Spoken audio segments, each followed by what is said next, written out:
Mr. Alex Burghart.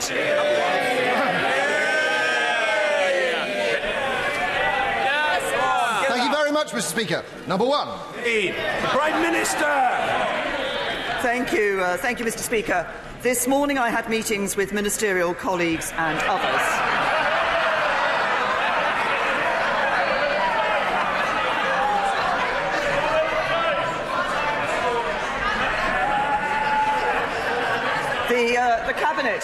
The Cabinet, Mr. Speaker, will meet this afternoon to consider the draft agreement the negotiating teams have reached in Brussels, and the Cabinet will decide on the next steps in the national interest.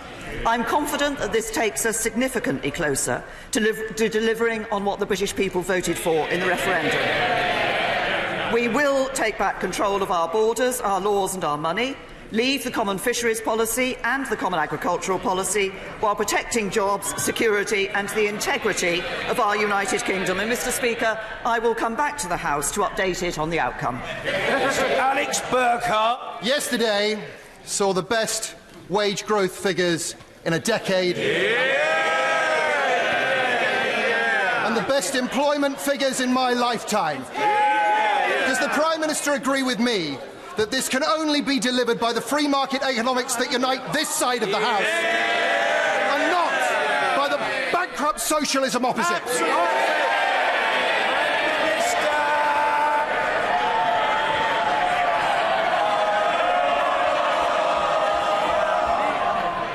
My honourable friend is absolutely right. As he references yesterday's figures, they showed more people in work than ever before. They showed the female unemployment rate at a record low and, as he says, the fastest regular wage growth in nearly a decade. But can I say to my honourable friend, that is also on top of figures last week that showed our economy growing 3 times faster than the Eurozone average. The share of jobs on low hourly pay at a record low, and the number of children in workless households at a record low. But you only get that by good Conservative management of the economy. Jeremy Corbyn. Thank you, Mr. Speaker. After 2 years of bungled negotiations, from what we know of the government's deal, it's a failure in its own terms. It doesn't deliver a Brexit for the whole country. It breaches... If necessary, I'll say it again and again to members on both sides of the House. Voices must be heard. I happen to know that there are visitors from overseas in the gallery. Let's try to impress them. Order, not merely with our liveliness, but with our courtesy. Mr. Jeremy Corbyn. It breaches the Prime Minister's own red lines. It doesn't deliver a strong economic deal that supports jobs and industry. And we know they haven't prepared seriously for no deal. So does the Prime Minister still intend to put a false choice to Parliament between her botched deal or no deal? Prime Minister. Can I say to the right honourable gentleman that he's wrong in the description that he set out, but can I also say to him, time and time again, he has stood up in this House and complained and said that the government isn't making progress, the government isn't anywhere close to a deal. Now, when we're making progress and close to a deal, he's complaining about that. Can I just say, I think what that clearly shows is that he and the Labour Party have only one intention, that is to frustrate Brexit and betray the vote of the British people. Jeremy Corbyn. Well, Mr. Speaker, after the utter shambles of the last 2 years of negotiations, the Prime Minister should look to herself in this. And she hasn't managed to convince quite a lot of people behind her.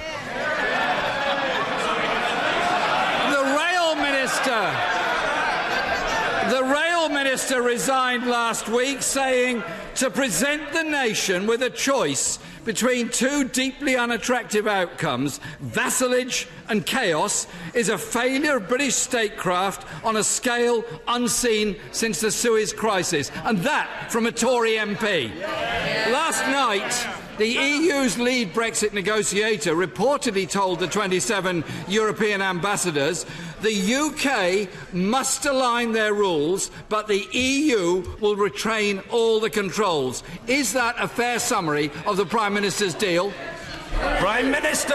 Can I say to the right honourable gentleman, as I have said all along throughout these negotiations, what we are doing is negotiating a good deal for the United Kingdom.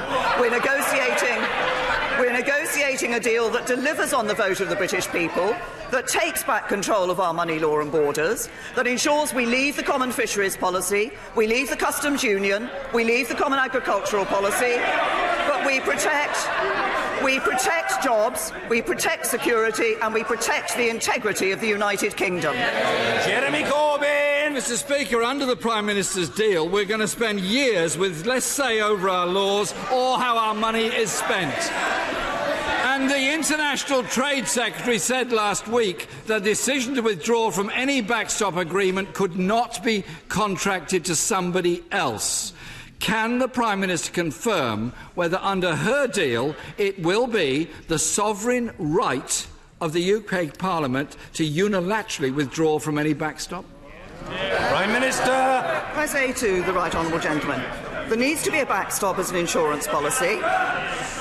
There needs to be a backstop as an insurance policy, but neither side actually wants us to be in that backstop because we want to bring the future relationship into place at the end of December 2020. And I'm aware of the concerns that there are, that we don't want to be in a position where the European Union would find it comfortable to keep the United Kingdom in the backstop permanently. And that's why any backstop has to be temporary. Jeremy Corbyn! Mr. Speaker, I think that non-answer has confirmed that Parliament won't have that sovereign right. Mr. Speaker, the International Trade Secretary breezily declared he'd have 40 trade deals ready to be signed the second after midnight when we leave the EU.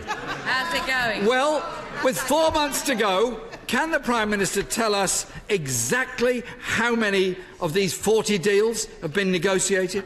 Prime Minister! We are doing two things. First of all, we are negotiating to ensure that we maintain the trade deals that currently exist with the European Union when we leave the...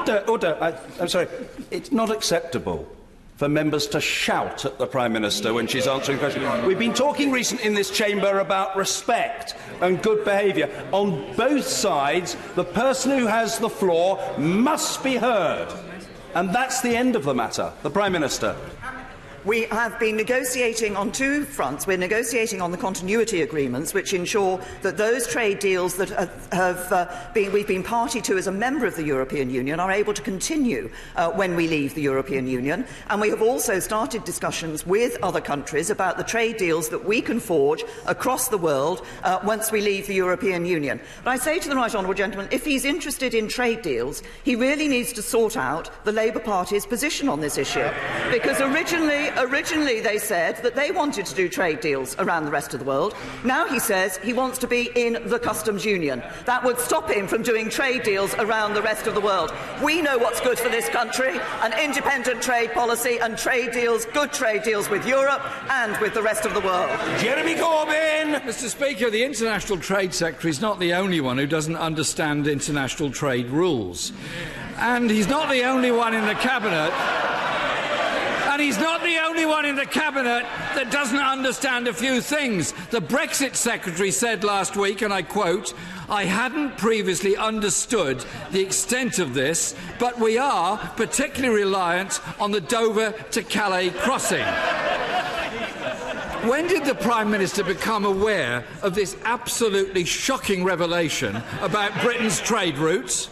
The Prime Minister!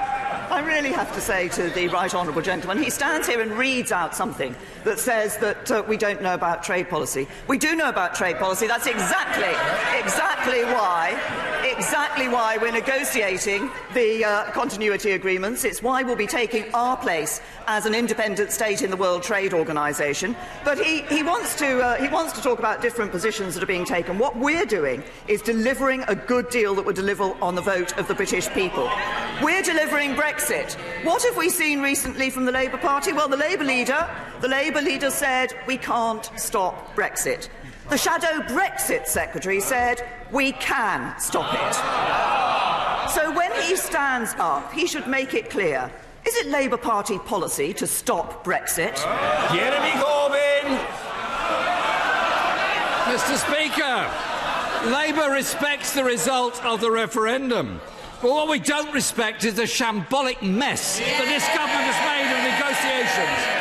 The mess they've created that they can't now get themselves out of. We won't let them destroy this country's economy or the jobs and life chances of so many others. And, Mr. Speaker, if the Brexit Secretary is still in office by the time the Cabinet meets this afternoon, could she take him on one side and have a quiet word with him and tell him that 10,000 lorries arrive at Dover every day, handling 17% of this country's entire trade in goods, estimated to be £122 billion last year. This woeful ignorance by a person in high office is disturbing to so many people. This government, Mr. Speaker, has spent 2 years negotiating a bad deal that will leave the country in an indefinite halfway house without a real say. Yet they think they can impose a false choice on Parliament between a half-baked deal or no deal, when a sensible alternative plan could bring together. No matter how long it takes, the right honourable gentleman will not be shouted down in the House of Commons. It's as simple and unarguable as that. Jeremy Corbyn. Mr. Speaker, when a sensible alternative plan could bring together Parliament and the country.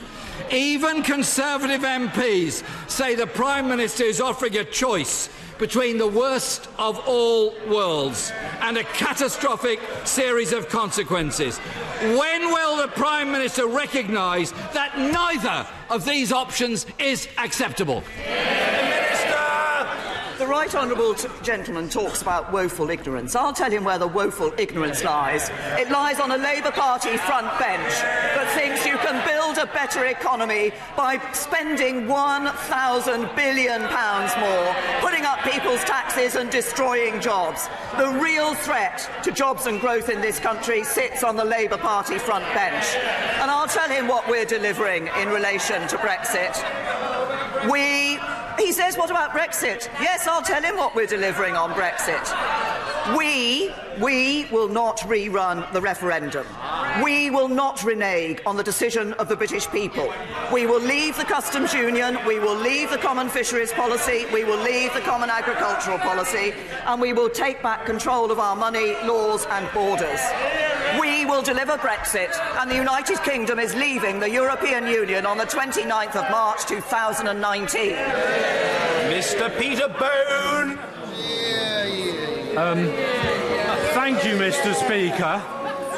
Is the Prime Minister aware that if the media reports about the EU agreement are in any way accurate, you are not delivering the Brexit people voted for, and today you will lose the support of many Conservative MPs and millions of voters across the country? Prime Minister!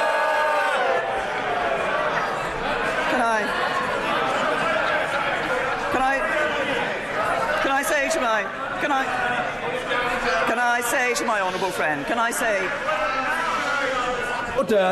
members must calm themselves. I've often advised taking some sort of soothing medicament, and people may feel better in consequence. I want to hear what the Prime Minister has to say, and I hope the House has the courtesy to want to do so as well. The Prime Minister. Can I say to my honourable friend that what we have been negotiating is a deal that does deliver on the vote of the British people. In the list that I set out earlier, I left out one of the things that the British people are very keen to see from this deal, which is an end to free movement, and we will ensure that we are delivering on that, as well as those other elements that I have set out. What we're doing is a deal that delivers on that vote, but in doing so protects jobs, protects the integrity of our United Kingdom and protects the security of people in this country. Ian Blackford. Thank you, Mr. Speaker. The Scottish National Party, with other opposition leaders, have written to the Prime Minister, urging her to drop plans to prevent a truly meaningful vote on the Brexit deal. Shamefully, it seems that the Government is seeking to prevent opposition amendments to the deal, effectively gagging the sovereignty of Parliament by playing dirty tricks on procedures. Can I ask the Prime Minister, what is she afraid of? Is her government so weak that the Brexit deal will not succeed when other solutions are still on the table? Prime Minister. To the right honourable gentleman, we have been very clear that there will be a meaningful vote in this House. We have also been clear that the motion on the deal will be amendable. But I also say to the right honourable gentleman that I think if you went out and asked any member of the public, when the government brings a deal back from Europe, what do you expect Parliament to vote on? I think they would expect Parliament to vote on the deal.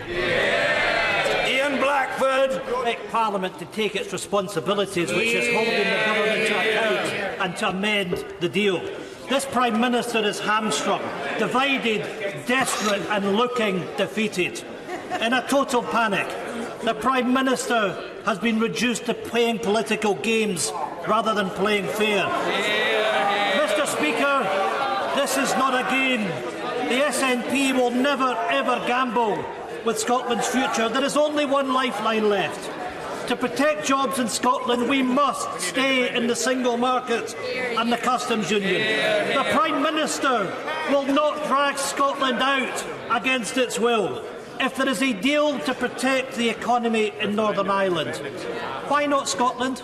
Minister. The gentleman stands up and says that the SNP will not gamble with Scotland's future. I say to him, the SNP gambles with Scotland's future every time it stands up and talks about independence. Thank you very much, Mr. Speaker. Figures released yesterday show that for the first time ever, more than half of disabled people are now in work, including many military veterans. So will the Prime Minister join me in thanking those employers who have signed up to the Disability Confidence Scheme, which has allowed such great strides to be made in this area? Yes, well, can I say to my honourable friend that, first of all, it is very good news to see more disabled people getting into the workplace, and I'm grateful to him for raising the Disability Confidence Scheme. And I'd like to praise the work of my right honourable friend, the Secretary of State for Work and Pensions, who created and personally championed this scheme since it started back in 2013. As my honourable friend obviously knows, it works directly with employers. It aims to challenge perceptions of what it means to employ a disabled person, and we will continue to ensure that we're giving every possible effort to make sure that more disabled people who want to be in the workplace are able to take their place in the workplace. Chris Elmore. The Prime Minister's likely Brexit agreement will leave our country economically weaker, mean that we take EU rules without any say, and give years of uncertainty for business. Not my words, the words of her latest ministerial resignation, or at least the latest as far as we know. Does she agree with him, and isn't it about time she admitted that there is little to no support for her reckless plan in her cabinet, and even less in Parliament? Prime Minister. The honourable gentleman, as I have said earlier, what we're negotiating is a deal that will deliver on the vote, that will actually ensure that, and the proposals that we put forward in the summer, to ensure that we're able to see that frictionless trade across borders, that free trade area with the European Union, and gives Parliament a lock on those rules. Antoinette Sandbach. Thank you, Mr. Speaker. In 2017, ministers committed to provide visualisations of the rolling stock depot and viaducts proposed in my constituency by HS2. After a whole year of delaying, HS2 are now refusing to deliver on this commitment and ignoring ministers. Will the Prime Minister ensure that within the next week my constituents get the visualisations of the viaducts and rolling stock depot they were promised, so they're able to comment on the draft environmental statement? Prime Minister. honourable friend. I recognise the concern that her constituents have raised about this issue, and indeed would like to thank her for the hard work that she has undertaken in order to campaign on this issue on her constituents' behalf. I understand that my right honourable friend, the Transport Secretary, is aware of this issue. He is urgently looking into it, and I would encourage my honourable friend to continue to engage with the Transport Secretary on this matter so that to ensure that her constituents get what they were promised. Marion Felllows. Mr Speaker, post offices are closing in their hundreds as postmasters struggle to make a living on the contract introduced by this government.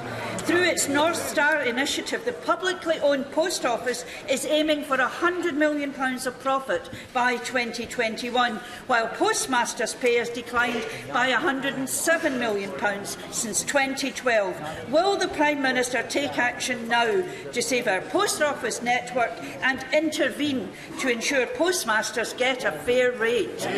Prime Minister. Can I say to the honourable lady that obviously we have seen a change to our post office network across the United Kingdom, and that has happened as people's pattern of behaviour in relation to these matters has changed. I'm sure the post office is making decisions that they believe are right for local communities to ensure that the services are there where they are needed. I would. Reductions in business rates will help thousands of small and medium-sized shops, restaurants and pubs in our town centre. Will the Prime Minister commit to continue to work for fundamental reform of local business taxation so that our local shops and businesses of all sorts can compete fairly with the online giants? Prime Minister. I say to my honourable friend that to thank him for raising the fact and referring in this House to the fact that we are raising the we are changing business rates and bringing in those changes to help local businesses. But we are determined to help local businesses, and that's why we're also working to implement reforms to make the system fairer and more effective. That would include 3-year evaluations, removing the so-called staircase tax and with the new check, challenge and appeal system, and we're aiming to increase the local share of business rate receipts to 75% from 2020-21. And in relation to future taxation, I can assure him we will of course continue to keep it under review. We're streeting. Thank you, Mr Speaker. The brutal murder of a mother in my constituency, shot in the back with a crossbow in front of her family just 4 weeks before she was due to give birth to her baby, has shocked to the core people up and down our country. I know I will speak for every member of this House, Mr Speaker, in expressing our deepest condolences to the family and our best wishes to the baby for a speedy recovery.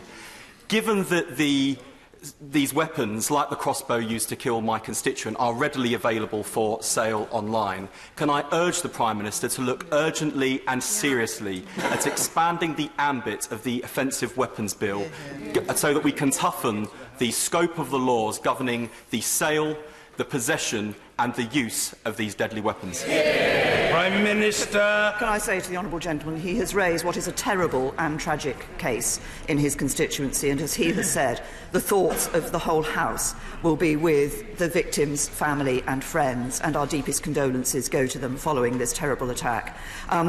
Crossbows are subject to strict controls, but we do keep the legislation under review, and we will consider the risk that such weapons pose to public safety and whether further measures are needed. And we will, of course, look at that in the context of the legislation we're bringing before the House. Shelbrooke. Thank you, Mr Speaker. When we're in agreement that the government has invested millions in the railways in this country, but when my constituents are still suffering from chronic overcrowding on carriages, that it's incumbent upon Network Rail to deliver projects on time so that new rolling stock can quickly be put into place to alleviate their overcrowding. Minister. Well, can I say to my honourable friend, he's highlighted the fact that we are delivering the biggest rail investment programme since the Victorian era. I think he said we're spending millions on our railways. Actually, we'll be spending nearly £48 billion on modernising and renewing our railways. That will deliver better journeys, it will deliver fewer disruptions. But he's right to say that it's absolutely vital that Network Rail delivers their projects on time. I'm told that Northern's new rolling stock is currently planned to serve lines from June, July next year. But I know my honourable friend has been campaigning excellently on this issue, and I'd encourage him to continue to do so. Von Favre. I'm privileged to have 2 award-winning sixth form colleges in my constituency. However, with no increase in funding since 2010, Winstanley College has cut German A-level from the syllabus, and St John Rigby has drastically reduced pastoral support. Does the Prime Minister believe, like the Chancellor, that these are just little extras, or will she agree it's time to raise the rate? Prime Minister. I'd say to the Honourable Lady that, of course, if you look across what we've been doing in funding for education overall, we have been putting extra money into funding in the... Everybody says not in FE. Actually, in FE, we've invested nearly £7 billion this year to make sure there's an educational training place for every 16 to 19-year-old who wants one. We're also transforming technical education through the T levels, and with £500 million a year, once they're fully rolled out, going into that. And by 2020, the funding available to support adult participation in further education is planned to be higher than at any time in England's history. Kwasi Kwarteng. Mr. Speaker, thank you very much. Will the Prime Minister join me in paying tribute to my constituent, Dennis Brock, who will be celebrating his 100th birthday next week?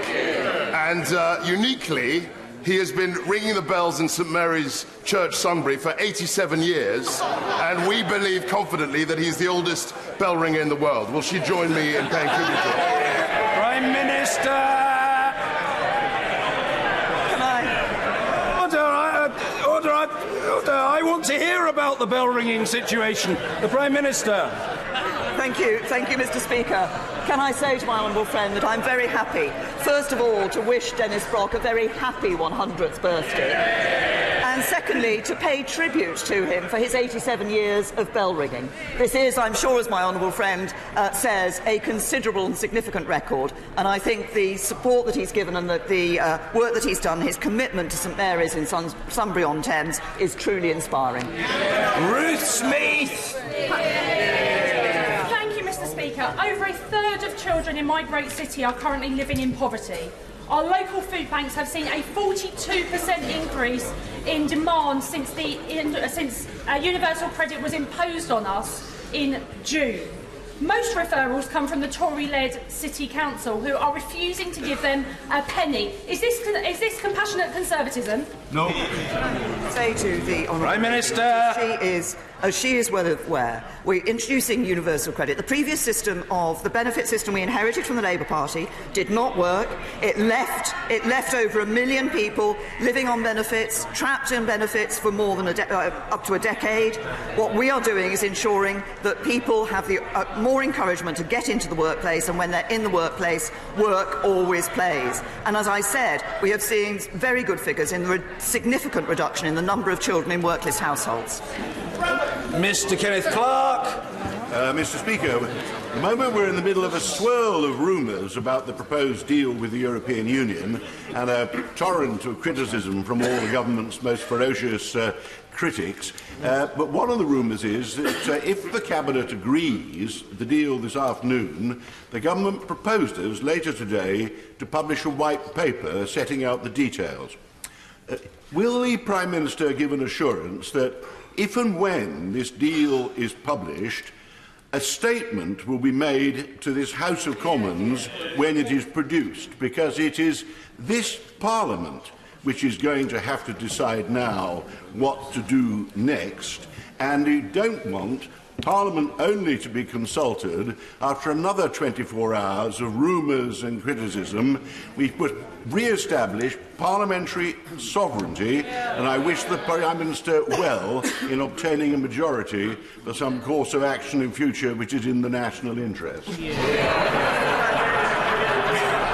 Prime Minister. Can I say to my right honourable and learned friend that there are in fact two stages in this, potentially two stages in this process. The Cabinet, as I said today, will be looking at the draft agreements that the negotiating teams have produced, and will consider and determine what the next step should be in the national interest, as my right honourable and learned friend requests us to do, and I can assure him that we will be looking at this in the national interest. And as I said, I will return to the House in order to explain the outcome of that. I will return to the House in order to explain the outcome of that. But Can I also say to my right honourable friend that, of course, there is then the issue of when a final deal is agreed with the European Union, and ensuring, as we will, that proper analysis is available to members of this House before the meaningful vote takes place, and that briefings are available to members of this House on the details of the proposals that lay before, so that, as he says, members of this House are able to take their decision in the light of an understanding and of the details of the deal that has been agreed. Joan Ryan. Yeah.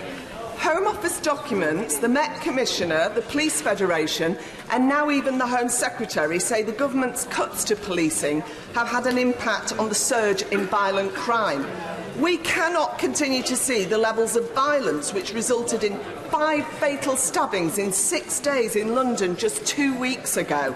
How many times does the Prime Minister need to be told about the dire consequences before she gives our frontline policing the resources they so clearly need?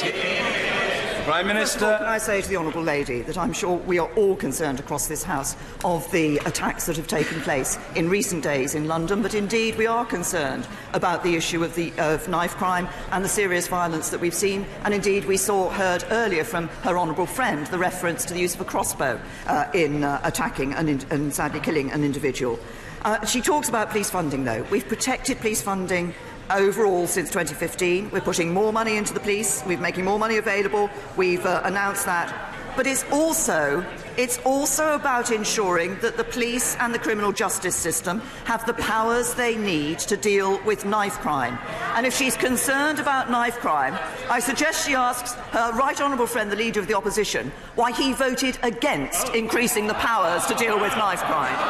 Mr. Ian Duncan Smith. Mr. Speaker, said my right honourable friend, I'm not going to be asking about Brexit.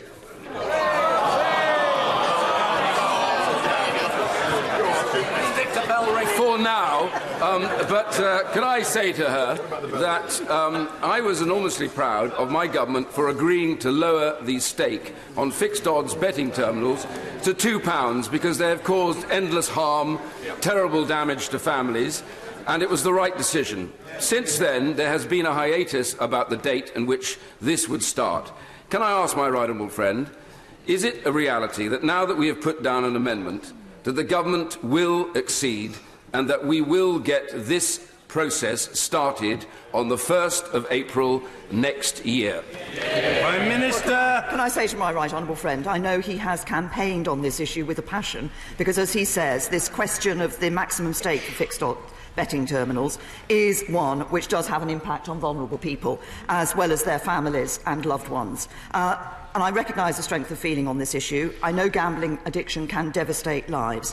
So our priority is making sure that this change delivers the results we all want to see. We are listening to the concerns being raised by colleagues, and if my right honourable friend will have a little patience, I can tell him that my right honourable friend, the Culture Secretary, will set out further details later today.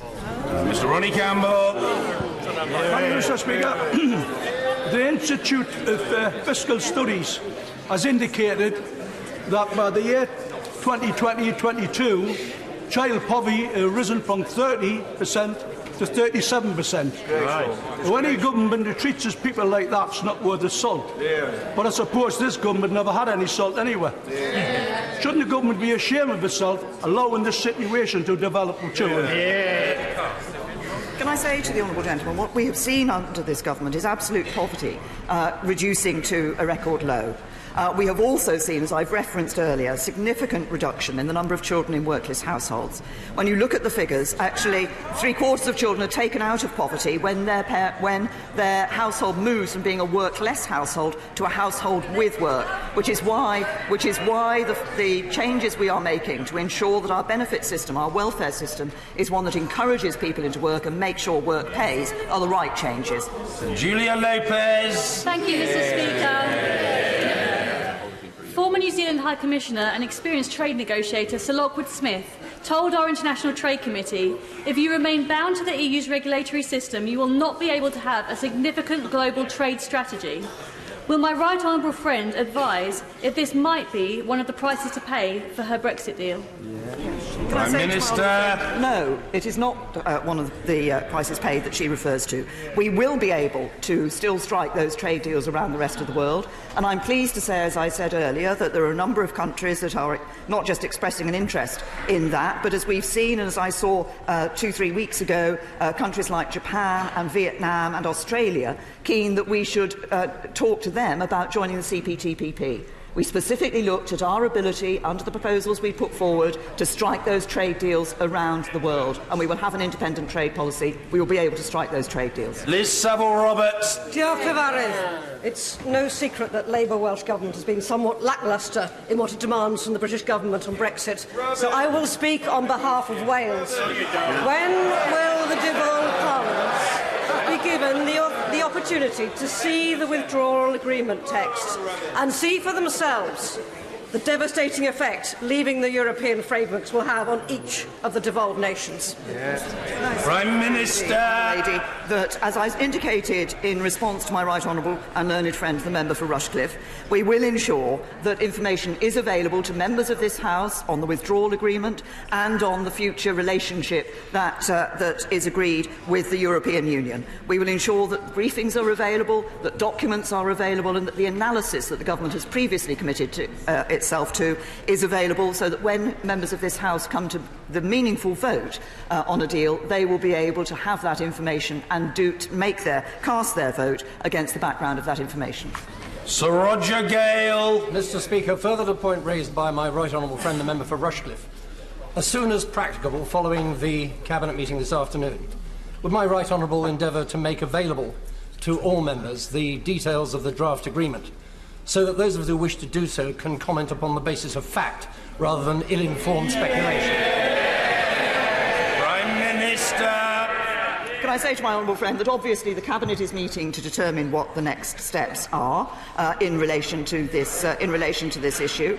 That if this is a deal that is then taken forward for further debate and negotiation with the European Union, I believe it is the intention to ensure that the details of that deal are made public so people can look at the facts. Dr. Rosanna Allen Carr. Thank you, Mr. Speaker. If what is being reported is correct, the Prime Minister is set on ploughing through with a Brexit deal that will be bad for our economy, bad for our jobs and bad for hard-working people up and down this country. If the Prime Minister honestly believes that she commands the will of the people, will she put her Brexit deal to the people, either through a general election or, failing that, a new referendum? Prime Minister. Can I say to the Honourable Lady, first of all, we're negotiating a deal that will be good for the economy of the United Kingdom. It will be a deal that will ensure we continue to have a good trading relationship with the European Union, but also that we're able to strike independent trade deals around the rest of the world. And on the issue of the second referendum, there was a referendum in this country in 2016. We asked the British people whether they wanted to remain in the EU or leave the European Union. They voted to leave, and that's what this government will deliver. Mr. Simon Hoare. Thank you, Mr. Speaker.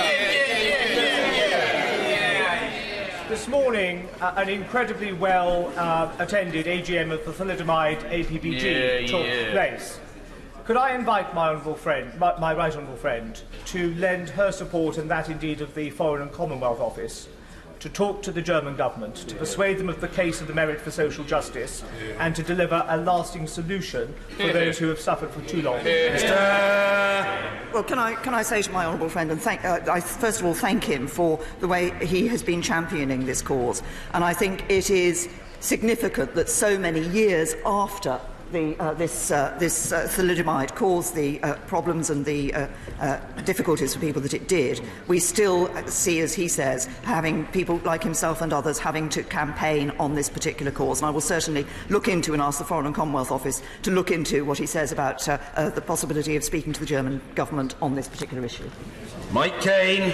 Thank you, Mr. Speaker. Asia Bibi spent 8 years on death row in Pakistan for a crime she did not commit. Since the High Court quashed her conviction, she has been in hiding.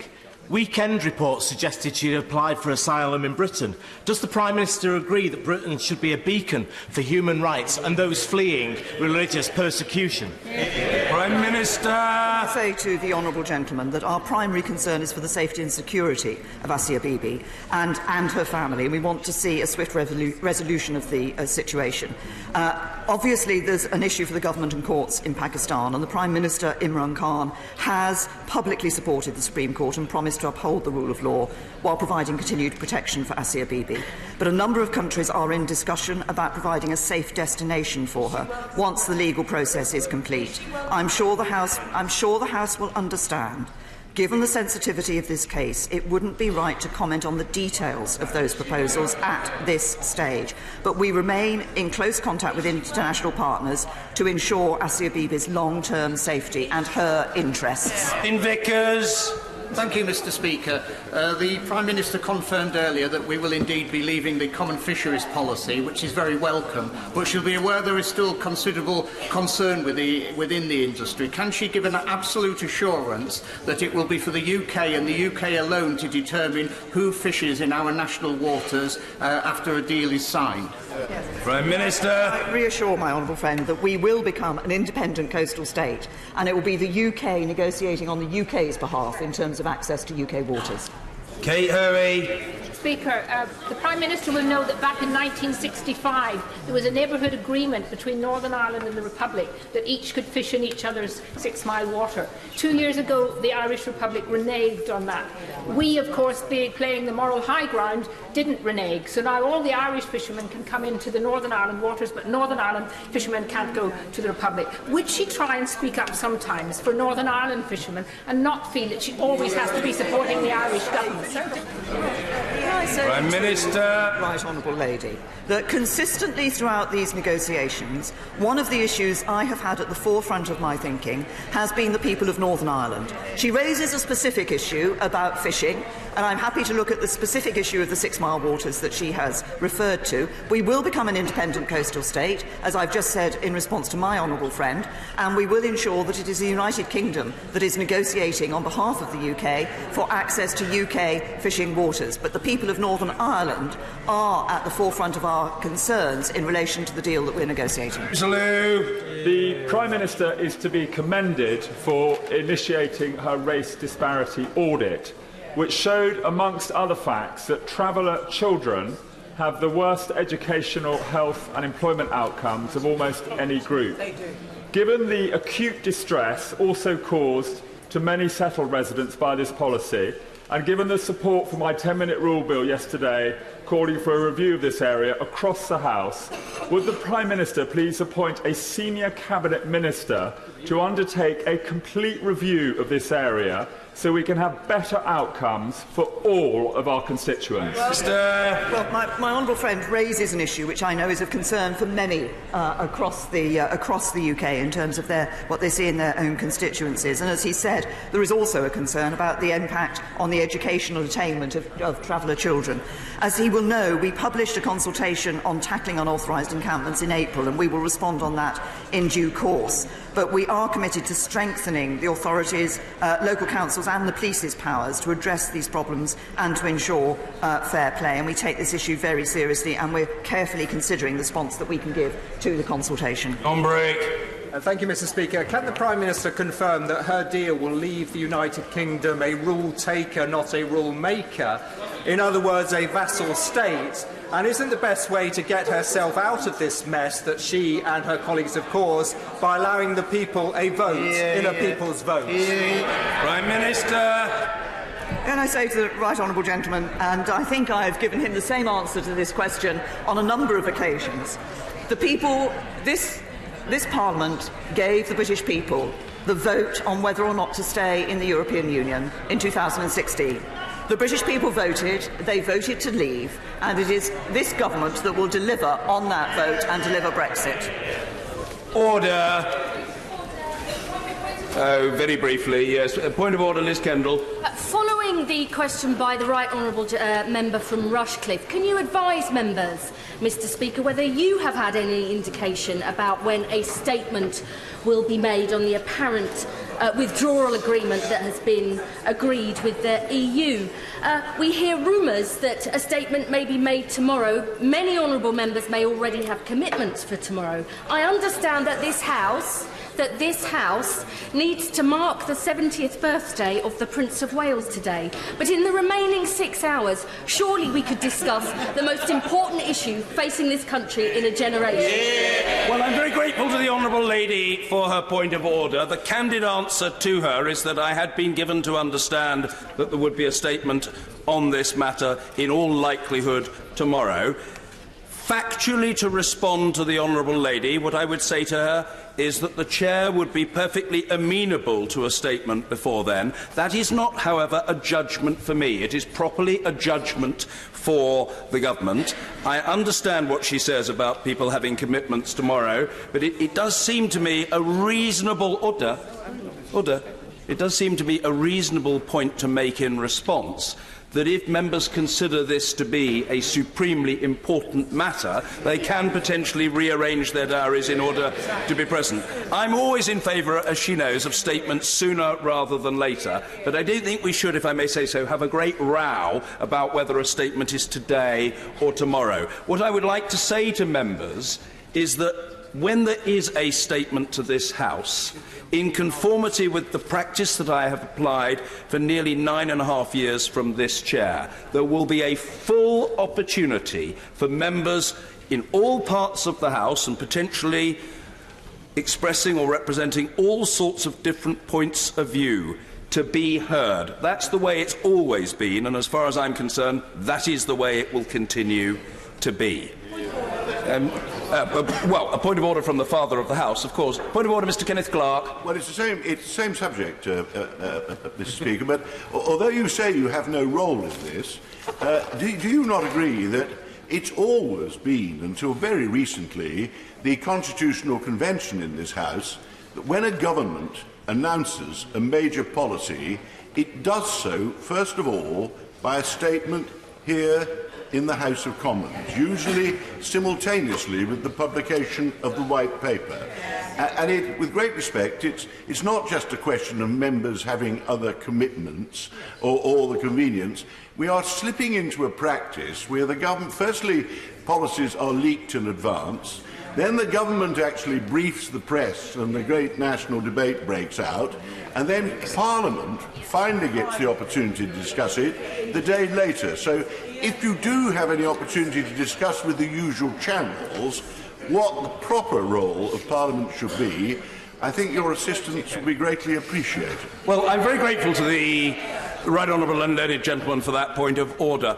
I am bound to say to him that my attitude had been that we have in this country cabinet government, and the policy is the policy of the government only when it has been approved by the cabinet.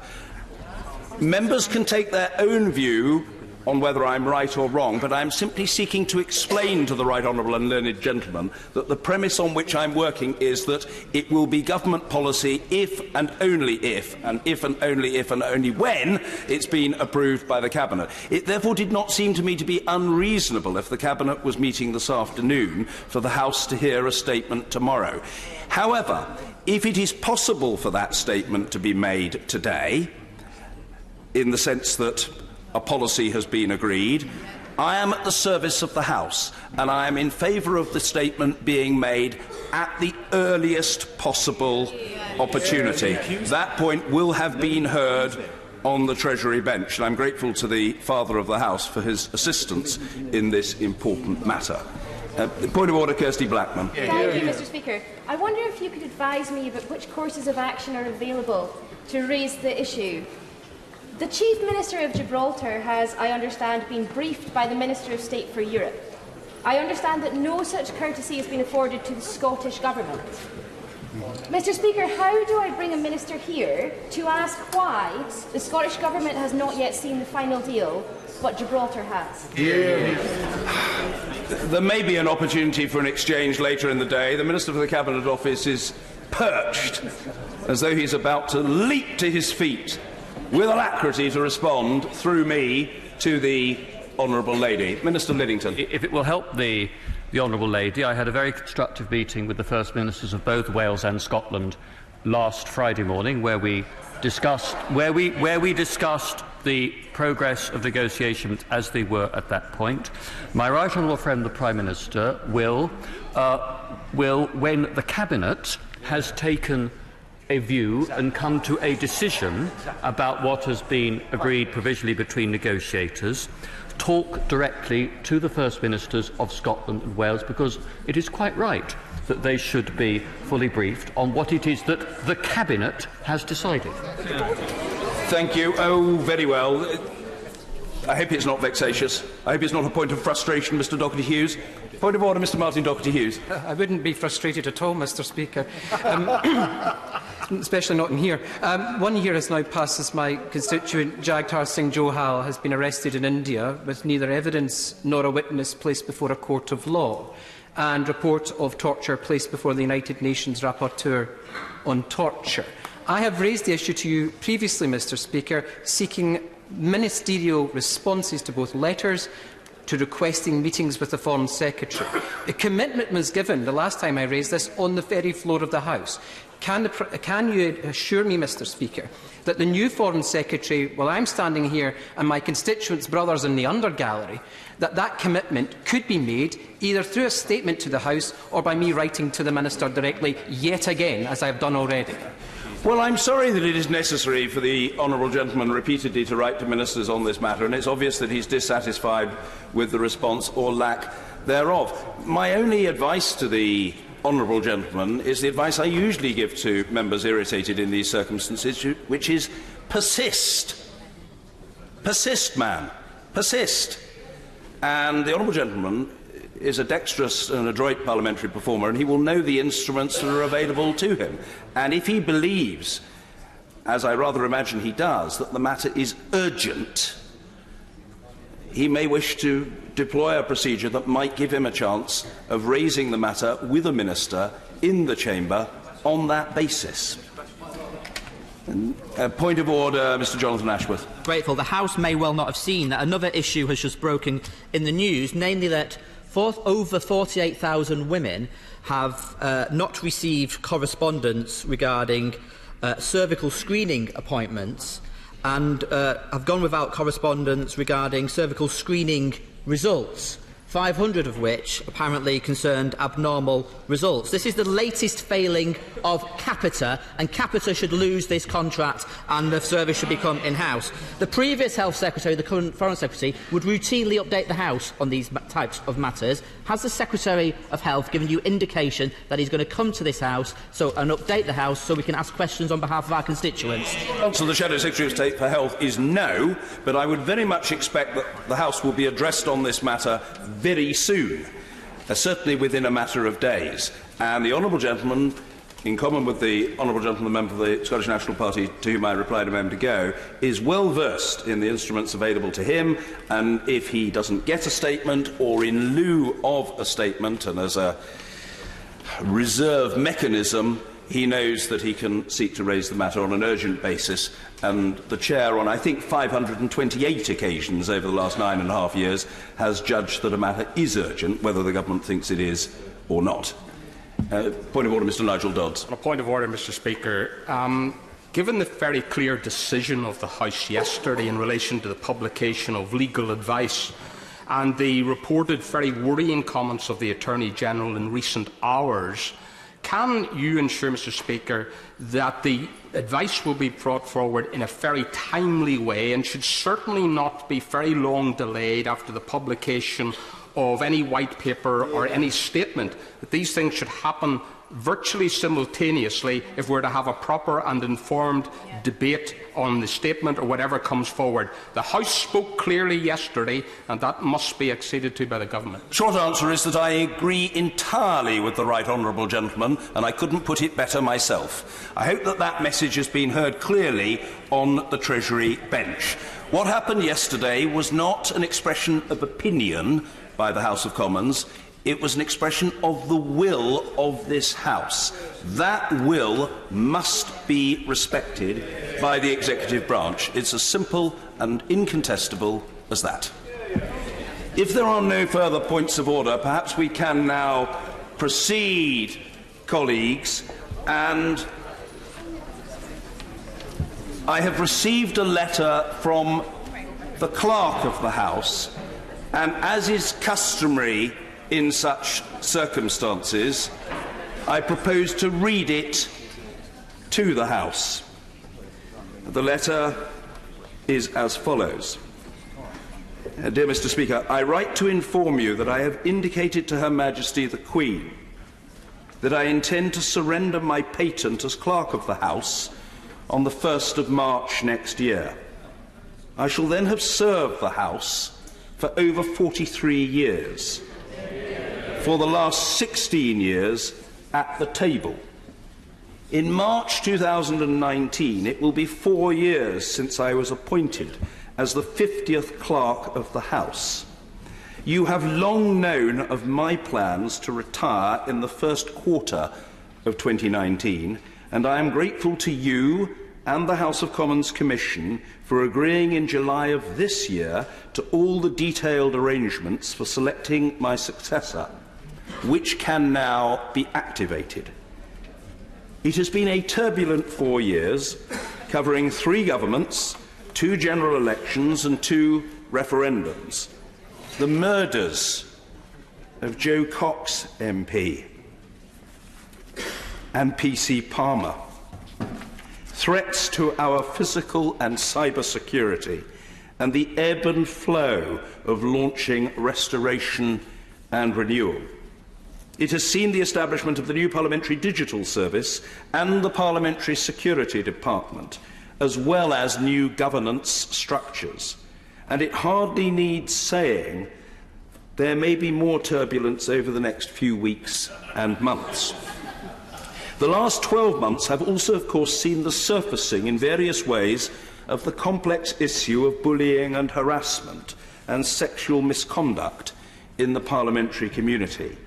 I am confident that we can deal with it if we all acknowledge past failings, as I readily do, and move beyond concerns about process to reach a place where, quite simply, everybody in the community treats everybody else with respect and dignity, and where, if they do not, they are called out and, if necessary, sanctioned. It has been a privilege, if not always a positive pleasure, to do this job, and the other 14 jobs I have done here, in all of them sustained by the loyalty and friendship of my colleagues across the House of Commons service and in the House of Lords. I could not have been prouder than when I was appointed as the head of the House of Commons service 4 years ago. The House of Commons service are a remarkably talented, diverse and dedicated group of public servants, and I will miss them. I will also miss the support and friendship of members on all sides of the House. I do not think the public appreciate the work of members or their staff as they should, and perhaps they never will. Members demonstrate the best of public service in so many ways, in scrutiny and debate and inquiry here, and in representing their constituents. I have found the House at its best to be a kind and generous place. I am also glad over the past 4 years to have been able to visit a number of constituency offices around the country and see at first hand the public service provided by members' staff. Members and their staff carry out their work in the face of spiteful abuse and threat and vilification. They deserve better. Finally, I would like to thank you, all the deputy speakers with whom I have worked, and the chairs and members of the select committees I have served for their friendship, collegiality and good humour, especially in times of tension or difficulty. The 10 years since the expenses scandal and the Wright report have seen the House of Commons come back from a very low place to being as open and vibrant and independent and outward-looking as at any time in modern history. I am proud to have played a small part in that journey. Whatever happens over the next few months, the House of Commons will be at the centre of it, and that is how it should be. I am confident that the House will continue to thrive as the central institution of our parliamentary democracy, cherishing the old while embracing the new, and holding fast to the recognition that parliamentary service is, in the truest sense, a form of public service. Yours ever, David.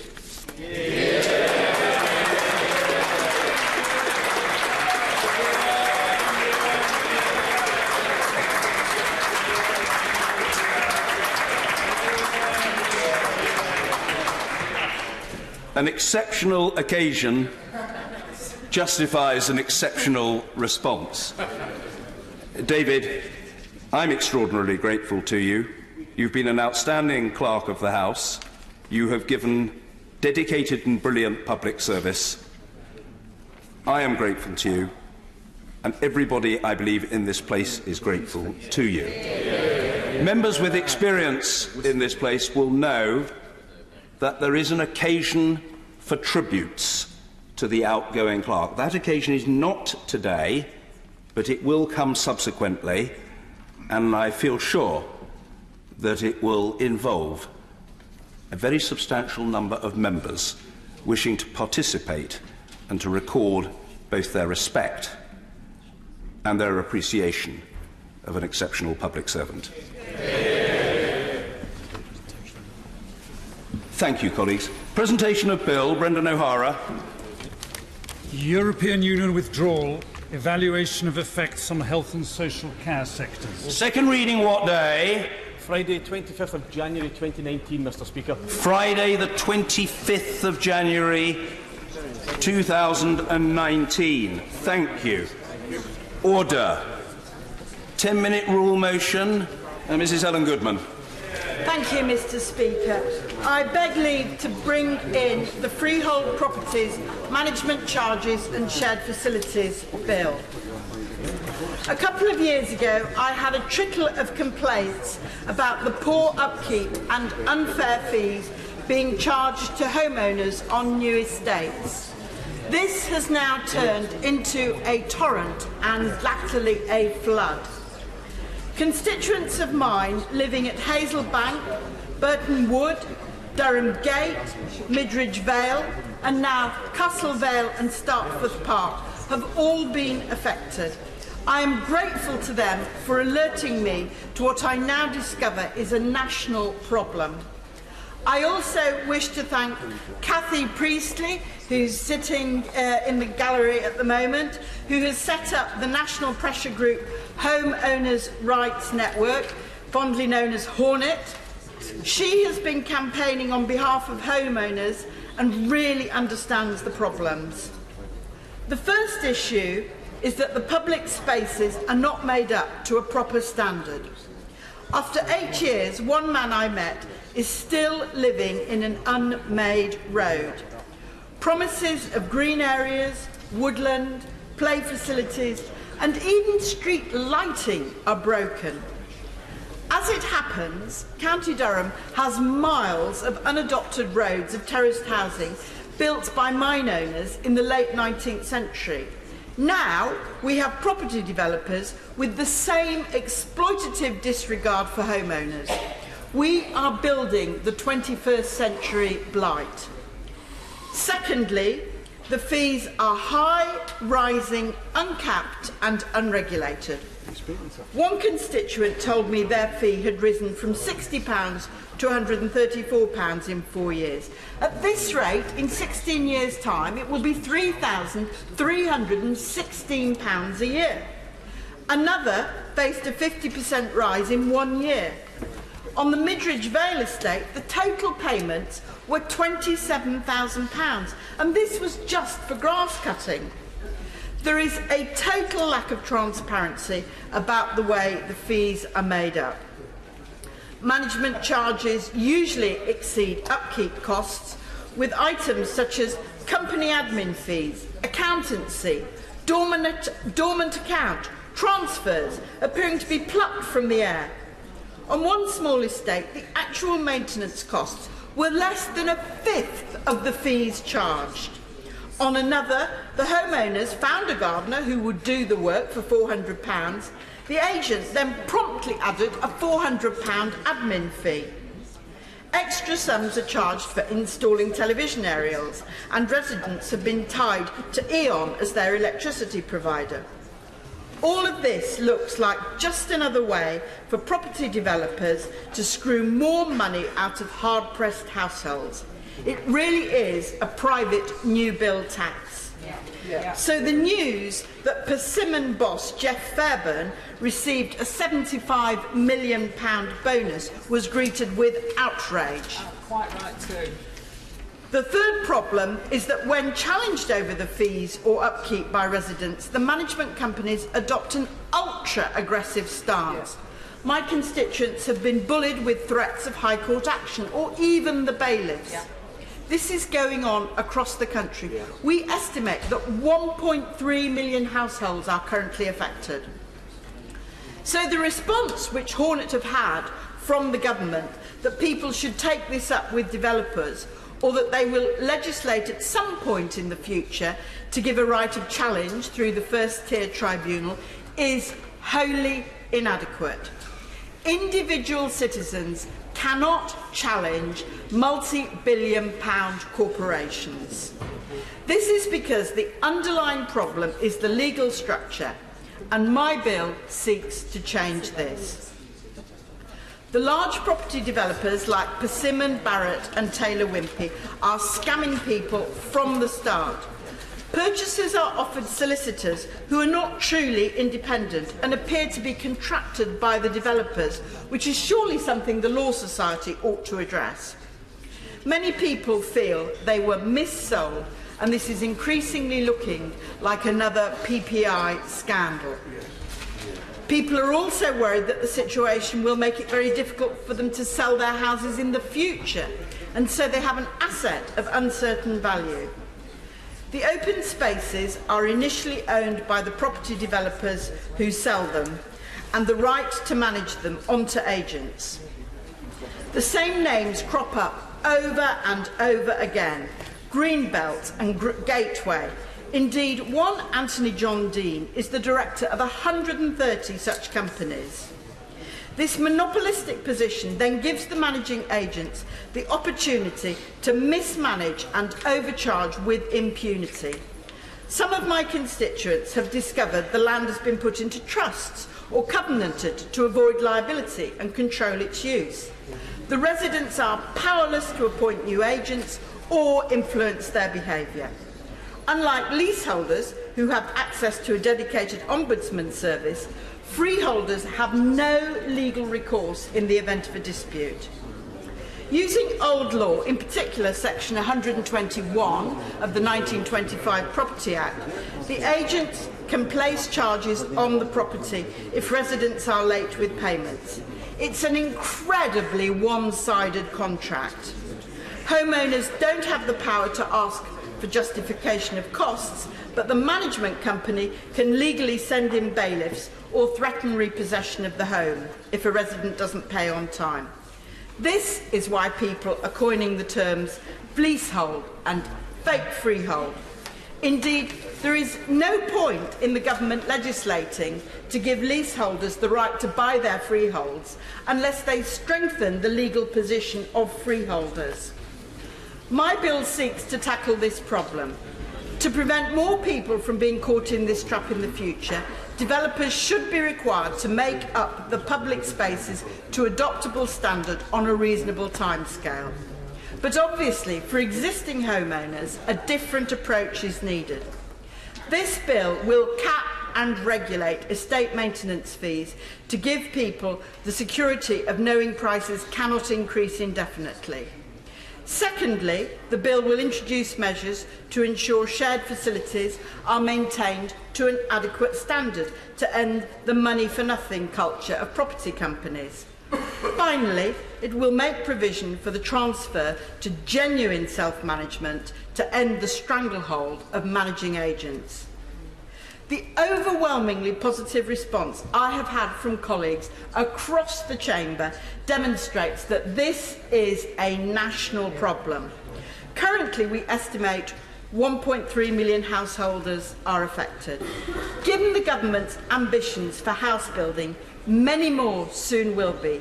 We need to grip this problem and act fast. The question is that the honourable member have leave to bring in the bill. As many as are of that opinion say aye. Aye. To the contrary, no. I think the ayes have it. The ayes have it. Who will prepare and bring in the bill? Faisal Rashid, Justin Madders, Louise Haigh, Ian Austin, Sir Peter Bottomley, Ian Mearns, Mr William Ragg, Fiona Bruce, Catherine McKinnell, Jim Fitzpatrick, Mary Glindon and myself, sir. Thank you.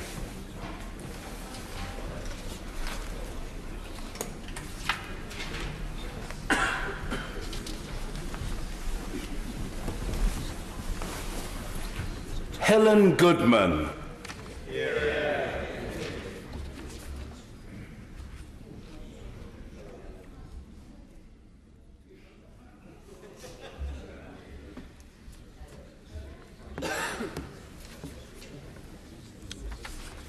Freehold Properties, Management Charges and Shared Facilities Bill. Second reading what day? 25th of January 2019. 25th of January 2019. Thank you. I had been given to understand that there would be some points of order now, but I don't see any. If anybody wants to raise a point of order, he or she can do so, but I had just been told less than 5 minutes ago that there would be, but there aren't. That's absolutely fine. Simply responding to what I've been told. We now come to the motion for an address on the 70th birthday of His Royal Highness the Prince of Wales. To move the motion, I call the Prime Minister. Thank you, Mr. Speaker. Mr. Speaker, over the past 70 years, His Royal Highness the Prince of Wales has played many roles in our national life. As a sailor, he commanded a minesweeper in the Royal Navy. As an airman, he gained his wings with the RAF. And as the founder of the Prince's Trust, he has worked tirelessly to help more than 900,000 vulnerable young people turn their lives around. As a farmer and entrepreneur, he created and built a successful business, one that turns over more than £200 million a year and whose profits help support charitable causes. And as heir to the throne, he has unstintingly supported Her Majesty the Queen for many decades, working with and representing our monarch and our country, both at home and abroad. Binding those diverse strands together is a common thread, one that is encapsulated in the motto that for hundreds of years has adorned the Prince of Wales' feathers: Ich dien, I serve. Throughout the Prince of Wales' life, his commitment to public service has been total. That is true of his royal duties, which see him performing well over 600 official engagements every year. It is true of his work with the Commonwealth, in which he has played an active role for many years. And the esteem in which he is held by the Commonwealth was made clear at the Heads of Government meeting earlier this year, when the member states unanimously chose to name him as the next head of the organisation. Another role in which I am sure he will excel. And it is also true of his wider work. First and foremost with the Prince's Trust and his other charities, of course, but also in his involvement with groups as diverse as the British Red Cross and Turquoise Mountain Foundation, which has helped to regenerate the historic centre of Kabul, just two of the more than 400 organisations that he serves as patron. Yet this public work only begins to scratch the surface of the Prince of Wales' life. He is also an author, an artist, a sportsman. As a student, when he became the first heir apparent to graduate from university, he also displayed an aptitude for comic acting. I'm told his impression of Peter Sellers' Blue Bottle from his beloved Goon Show is particularly on point. He is, I believe, the only public figure to have appeared on both Gardener's Question Time and Australian MasterChef. Not to mention once delivering the weather forecast on BBC Scotland. And he has a great and wide-ranging love of music. Indeed, he remarked in 1974 that, "If I hear rhythmic music, I just want to get up and dance." something I'm sure many of us empathise with, Mr. Speaker. The more one looks at the Prince's life, the more one sees a man who has spent 70 years defying expectations and refusing to be categorised. It is an approach that has seen him delivering a speech in pidgin to an audience in Nigeria only last week during an official Commonwealth tour, encouraging his sons to spend childhood holidays collecting litter from the local countryside, and choosing to celebrate his 40th birthday with 1,500 young people from deprived backgrounds. And it is an approach that often shows him to be a man ahead of his time. In one of his first major public speeches in 1970, the Prince of Wales warned of the horrifying effect of pollution in all its forms, with particular criticism reserved for the mountains of refuse created by plastic bottles that are used once and discarded. Half a century later, the UK and the world have woken up to the plastic threat and are taking action to tackle it. In his debating debut at the Cambridge Union, the young Prince spoke about the potentially dehumanising effects of technology in the workplace, another issue that is now at the front of many minds as we consider the impact of artificial intelligence.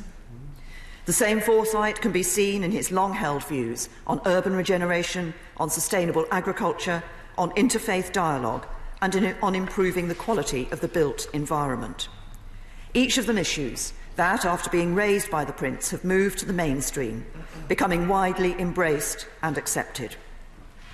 But, Mr. Speaker, we could not pay tribute to His Royal Highness without mentioning perhaps his most important role of all, that of father and, more recently, of grandfather.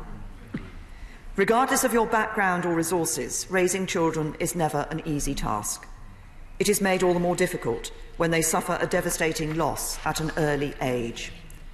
So today, as Prince William and Prince Harry make their own way in the world and begin to raise their own families, I know I speak for all of us when I say they are a true credit to their father. We as a nation are immensely proud of them, and I'm sure he is too. On behalf of the whole House, it gives me great pleasure to wish His Royal Highness the Prince of Wales a very happy 70th birthday, and to offer him our very best wishes for the years ahead, as he continues his remarkable record of service to his Queen, his country and his Commonwealth. The question is as on the order paper. I call the Leader of the Opposition, Mr Jeremy Corbyn. Thank you, Mr Speaker. It's a pleasure to support this motion. Many people across the country will be wishing His Royal Highness, the Prince of Wales, a very happy 70th birthday. It might come as a surprise to many that His Royal Highness and I have something in common. We're both, it seems, leaving it late when it comes to career progression, although he has had a lifetime preparing for this role. People in this country may have varying opinions about the institution of monarchy, but no one would say that being heir to the throne of the UK, as well as 15 other nations, is an easy job. His Royal Highness has shown a commitment to public service and charity and a passion for several notable causes throughout his life. They say the past is a different place. And Britain, the Britain of 1948, the year the Prince was born, was a very different place from the Britain of today. In many ways, it was a time of great optimism. It was the year of the Universal Declaration of Human Rights, aiming to give universal rights to everyone across the globe, no matter who they are. And it was, of course, also the year of the founding of the National Health Service, which has celebrated its 70th birthday this year. But it was also a time of hardship. The country emerging from the horrors and destruction of World War II. We'd beaten fascism, but there was little rest. The work had to be done to rebuild Europe in the aftermath of that war. In those days, our country was considerably poorer, both economically and culturally, not having benefited from the richness of multiculturalism we enjoy today. And it was, of course, the year that the Empire Windrush docked in Tilbury, bringing people from Jamaica and the Caribbean to start new lives here in Britain. Many of them and their children and grandchildren now form the integral part of our society, our country, and indeed of this House. In 1948, British towns and cities were still scarred with bomb craters, rationing for food and clothing remained in place, and censorship was enforced on stage and in our theatres. Prince Charles might have regretted the ending of censorship when, At a televised awards ceremony in 1994, the late, great Spike Milligan, who was a good friend of the Prince, infamously described him in words which I'm sure even today, Mr. Speaker, you would not permit me to use in the House. Spike later faxed the Prince to apologise, asking, "I suppose a knighthood is now out of the question." Obviously, the Prince accepted the apology because Spike did indeed later get an honorary knighthood. Throughout his life, the Prince of Wales has committed himself to public service, as the Prime Minister said. The Prince's Charities, supported by the Prince's Charities Foundation, is comprised of 19 different charities. The charities focus on issues from the arts to the natural world. They include initiatives such as the British Asian Trust, which celebrates our country's openness to the world and aims to help lift people out of poverty both in South Asia and in Britain. The Trust picks up on another of the Prince's own passions, which I've regularly talked to him about, giving support to young people from all backgrounds and every part of our country. The Trust has done unrivalled work in opening up opportunities for young people, helping them to find employment, education and training, unlocking the talents so they're able to lead the lives they want to, and they deserve to be able to lead. An example of this is the work the Trust does is Dumfries House in Ayrshire, which supports courses for young people teaching practical crafts such as stonemasonry and carpentry. The work done there reminds me of a quote by the Victorian socialist and promoter of such skilled crafts, William Morris, whose work I believe the Prince would appreciate. Morris wrote, "I do not want art for a few, any more than education for a few, or freedom for a few. Instead of writing people off, as some are often too willing to do, the Prince's Trust, its supporters and its hard-working staff have endeavoured to make a real difference to young people's lives and provide the support and encouragement that, for whatever reason, had previously been absent from their lives. The Prince has also shown a consistent commitment to our often ignored and natural world. As our climate and soils are being destroyed before our very eyes, the Prince's interest in the natural environment has not gone unnoticed. My friend, the late great MP Michael Meacher, once recalled how, as an Environment Minister, he and the Royal Highness would consort to persuade the government to do more on green energy. Asked by the press if there was a constitutional problem with a member of the royal family advocating a political opinion, Michael, a committed Republican, replied, "Maybe he was pushing it a bit, but I was delighted, of course." Well, Mr. Speaker, it is vital that the principle that the royal family remains above politics is there. But Prince Charles, as an ambassador for a country that does take seriously the scientific realities of climate destruction, I do wonder if there's anyone on the planet who might be able to get that message through to the President of the United States. It could well be Prince Charles to do that.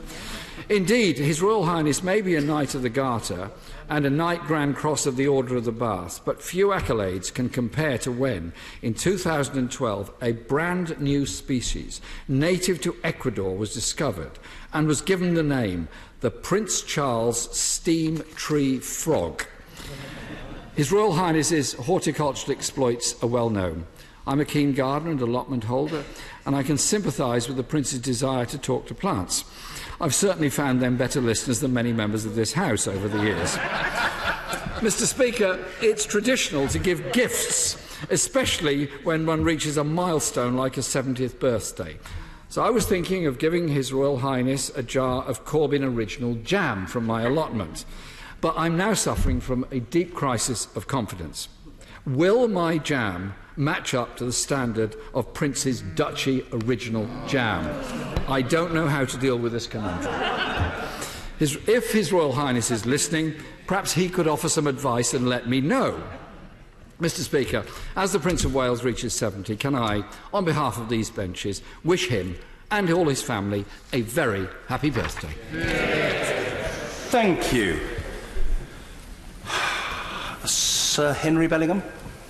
Mr. Speaker, it was a pleasure to follow those two incredibly generous speeches. I absolutely endorse and support everything that has been said so far about His Royal Highness and about the Prince's Trust and the other foundations.